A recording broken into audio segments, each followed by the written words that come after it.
Salut tout le monde, bienvenue sur ma chaîne YouTube! Je sais que ça fait un petit bout en fait que j'ai pas fait de vidéo. Là. Les 2 derniers mois ils ont été assez rocambolesques, si on peut dire ça comme ça, là, très occupés. En fait, j'imagine que vous comprenez par le titre de la vidéo. En fait, le punch est déjà là. Cette vidéo-là, en fait, ça va être une vidéo... c'est une vidéo en fait super importante pour moi. Je me suis demandé dans les dernières semaines comment je la faisais, de quelle façon est-ce que je la faisais vraiment comme un vlog de mon expérience entre guillemets, est-ce que je la faisais comme un vidéo vraiment plus storytelling, une vidéo assise ici où je vous jase.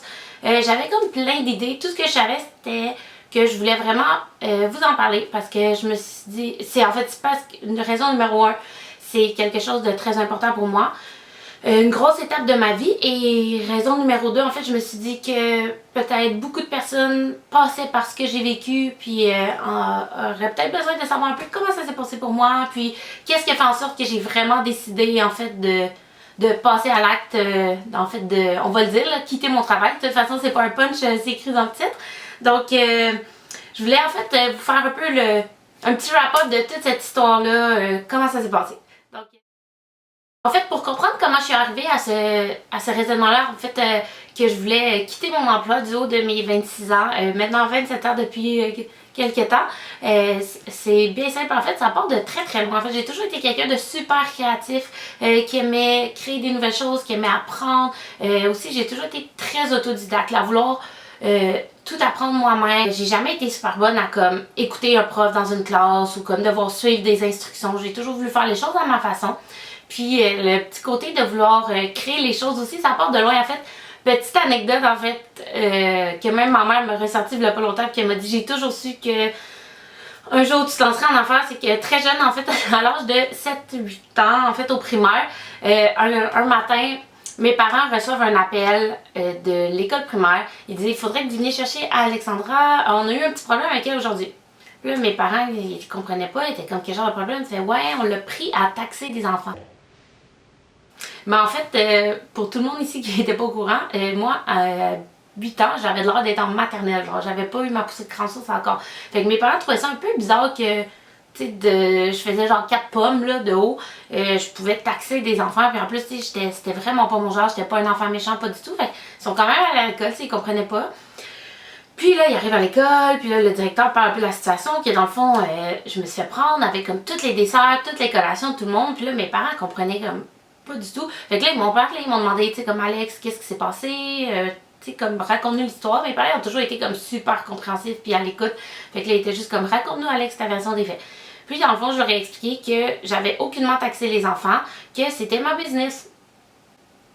Puis là, mes parents, ils étaient comme quel business? Genre, t'as 8 ans, Alex, t'as pas de business. Là, j'étais comme, oui, le matin, les enfants me donnent leur collation. Je prends leurs notes sur un bout de papier. Je prends leur nom, en fait, en note sur un bout de papier avec leur collation. Puis au dîner, en fait, je redistribue les desserts si t'as été dans la liste. Donc, je faisais, dans le fond, du troc, de l'échange de desserts.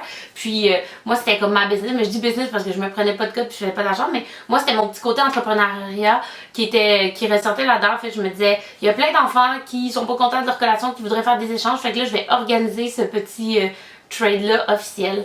Fait que ma mère m'a ressorti ça il y a pas long, puis ça m'a bien fait rire quand je me posais bien des questions. Parce que quand t'arrives à un raisonnement de même, à un certain point, tu te dis, est-ce que je suis faite pour me lancer à mon compte? Est-ce que je suis faite pour être entrepreneur? Il y a plein de questions qui tournent dans la tête. C'est sûr qu'il y a la sécurité aussi financière, la sécurité aussi, les assurances, tous ces genres de choses-là que tu retrouves dans un emploi normal, typique, que tu retrouves pas quand tu te lances à ton compte. C'est sûr que ça te fait poser beaucoup de questions dans ta tête. Ensuite, les autres étapes qui ont fait en sorte que je suis arrivée à tout ce cheminement-là dans ma tête, c'est sûr que c'est les dernières années sur le marché du travail. En fait, moi, ça fait un peu plus que 4 ans que j'ai fini l'université.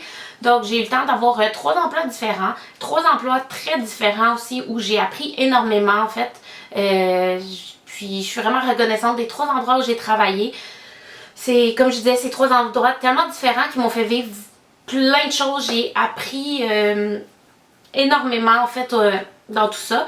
Mais à chacun de mes 3 emplois, en fait, C'est sûr que c'est allé un peu en dégradant, là, si je peux dire ça comme ça, là, même si je veux pas que ça soit négatif, mais mon premier emploi, ok, j'étais bien, tu sais, mais on dirait qu'il y avait un petit quelque chose à un moment donné qui bloquait. Puis là, mon deuxième emploi, il y avait aussi quelque chose que je comprenais pas, tu sais, j'aimais ça, mais il manquait tout le temps quelque chose. Puis c'est là que j'ai commencé aussi à faire e-influence, en fait, avec Lucie et Cindy.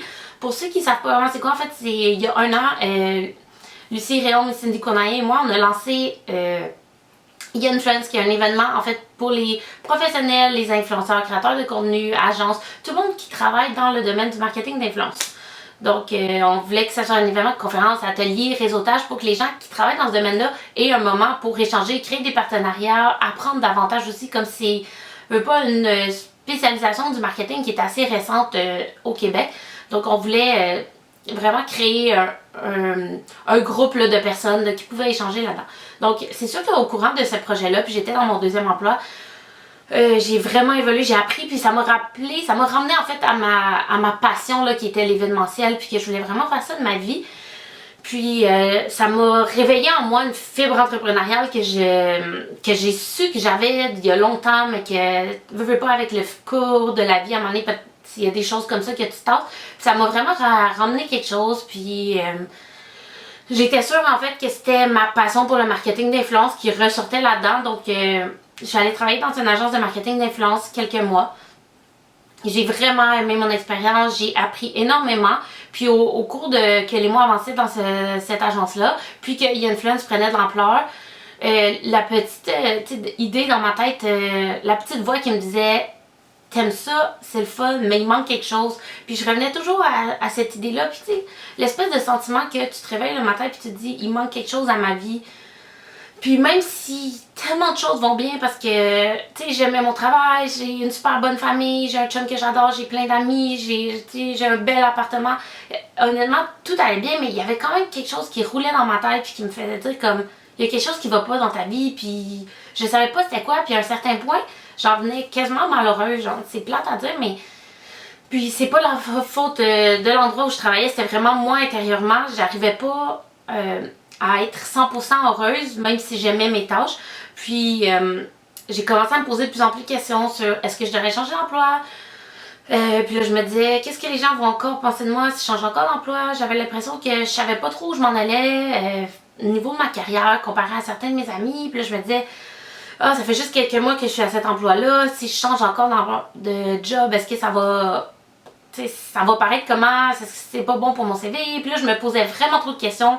Ça faisait que j'angoissais un peu. Puis je suis pas quelqu'un qui angoisse facilement puis qui est anxieuse. Puis là, ça me mettait vraiment dans un état d'esprit que j'aimais pas, que je trouvais bizarre.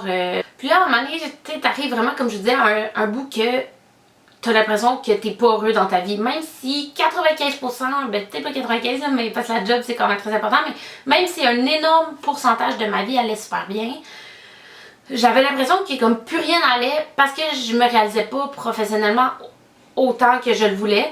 Puis j'ai toujours été super carriériste, fait que le fait de comme pas me sentir 100% heureuse dans mon travail, ben là ça bloquait vraiment, puis je savais que j'avais besoin de faire autre chose. Puis là j'ai commencé à en parler avec de mes amis, j'ai commencé des amis qui sont travailleurs autonomes, j'ai commencé à en parler avec mes parents, avec mon chum, avec mes amis qui sont aussi dans des jobs normaux mais qui sont un peu plus proches de moi, un peu savoir ce que j'en pensais.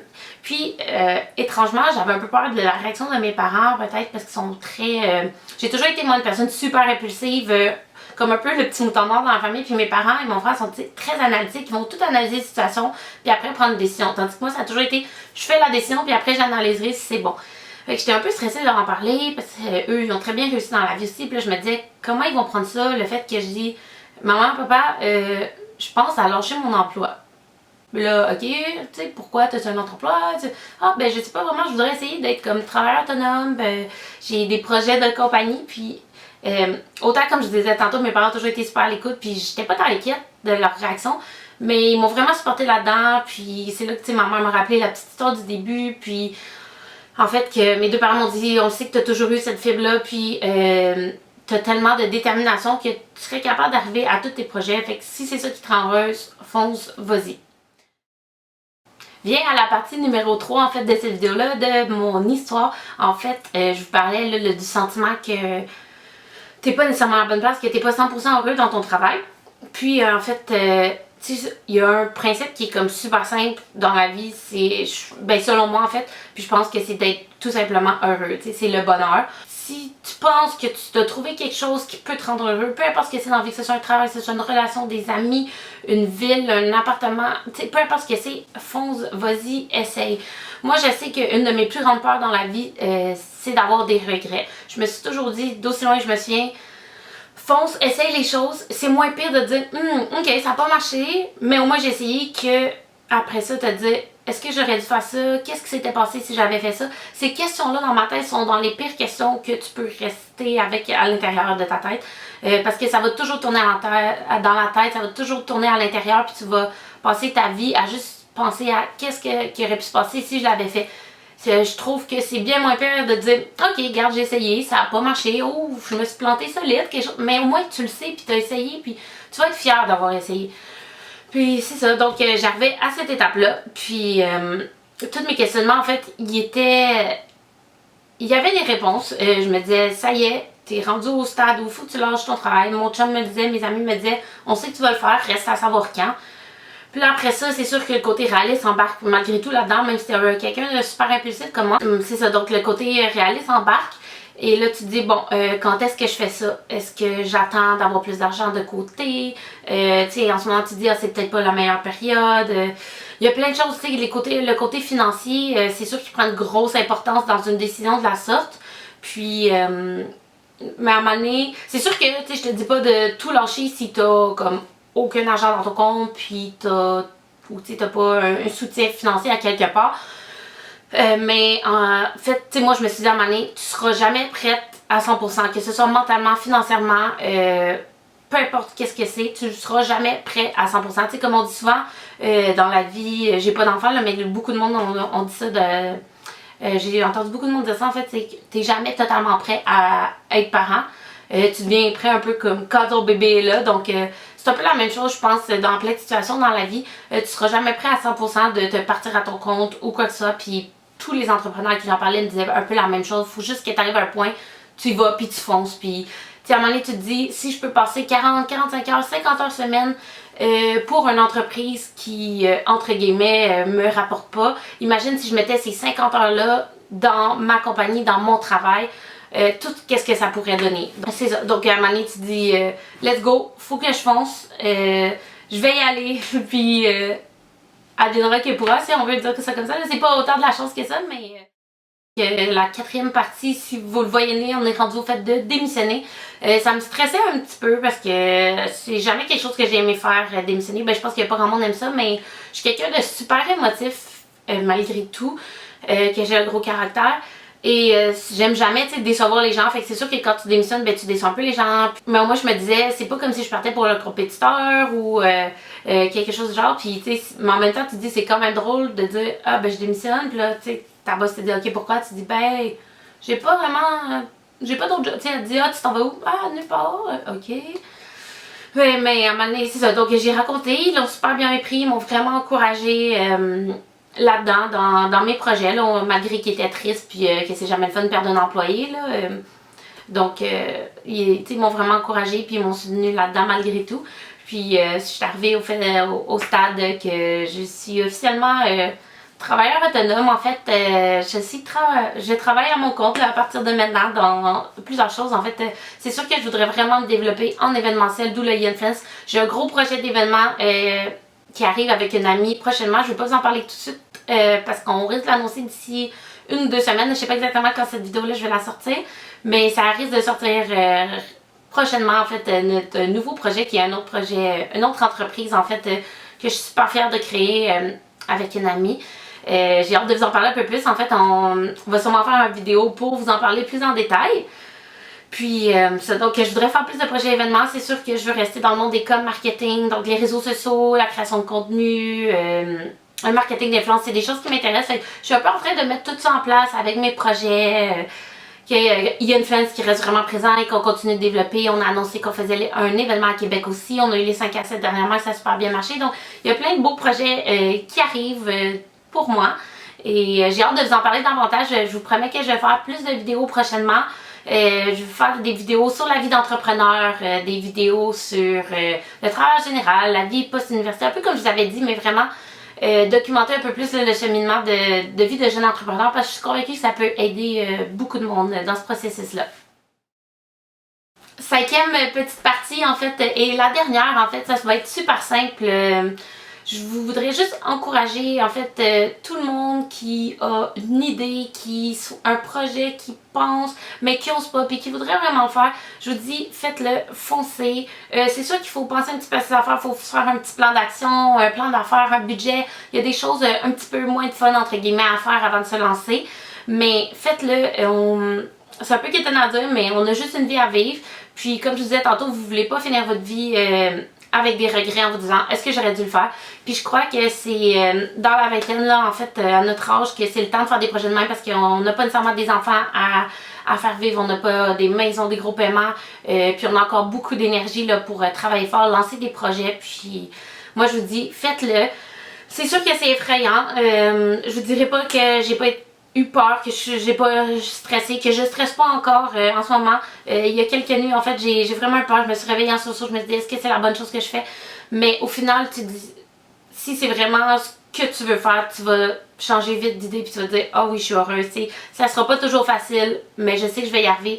Puis, si tu regardes tous les grands entrepreneurs, les grands chefs d'entreprise, ils ont tous passé par là à un certain point. Ils se sont lancés, ils ont dit, let's go, je lâche la job que j'ai, je lâche ce que j'ai à faire en ce moment pour faire mon projet à 100% pour faire quelque chose qui me tient à cœur. Donc, je vous encourage vraiment là-dedans. Si vous avez des questions, n'hésitez pas là en commentaire ou m'écrire sur Instagram, sur YouTube. Là, ça va me faire plaisir d'y répondre plus en détail.